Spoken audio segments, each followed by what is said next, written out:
I'm Lisa Carter, and today I wanted to offer you a little tidbit about using essential oils for treating thrush.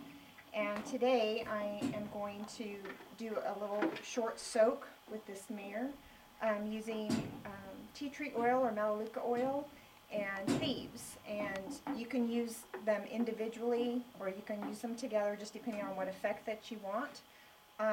Thrush is a bacteria, so I'm going to use the Thieves because it is a very, very strong antibacterial. It's a very strong antifungal. The only reason I'm adding the tea tree oil to this mix is because she's got some separation in the hoof wall, and I just want to make sure I get cover all my bases basically. And the melaleuca oil is very healing and regenerative, so I'm going to add that to my mixture. So I've just got a little bucket here, and just take a bucket, and I've got about an inch and a half of water in the bottom of this bucket. I just need enough to just cover the bottom of her hoof, really. So I don't want to put too much water in there, but I want to be able to make sure I get to all the tissues, and the water is going to help facilitate that.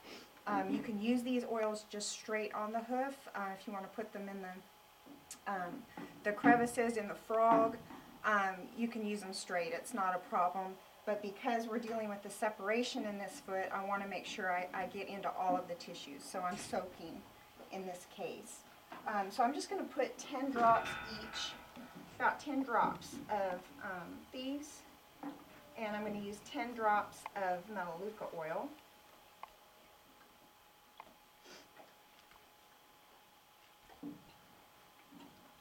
And then I'm just going to have her stand in here one foot at a time for about 5 minutes.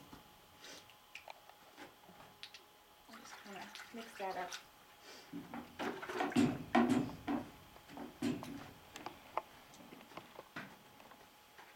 And it helps if they're kind of preoccupied with eating dinner. So if you have a horse that doesn't want to stand still, you can occupy him a little bit. And I'm just going to ask her to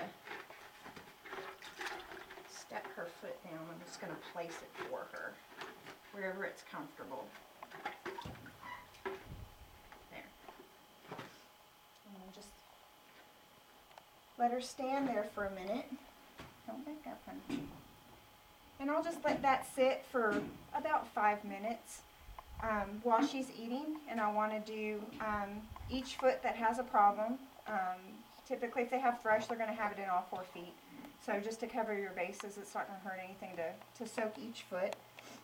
For the purposes of the video, obviously I'm not going to do that. But, just make sure that they're comfortable with the bucket. And I've done this with her before, so it's not a problem. And then I'm just going to take it for the hind foot. I'm going to ask her to pick her foot up. And then place it in the bucket. And just let her stand for a minute. And if they have to take it out, it's not a big deal. You can just replace it. And just make sure you pick their feet out good. They're nice and clean before you do the soaking. So that's it. Thank you. I hope this helps.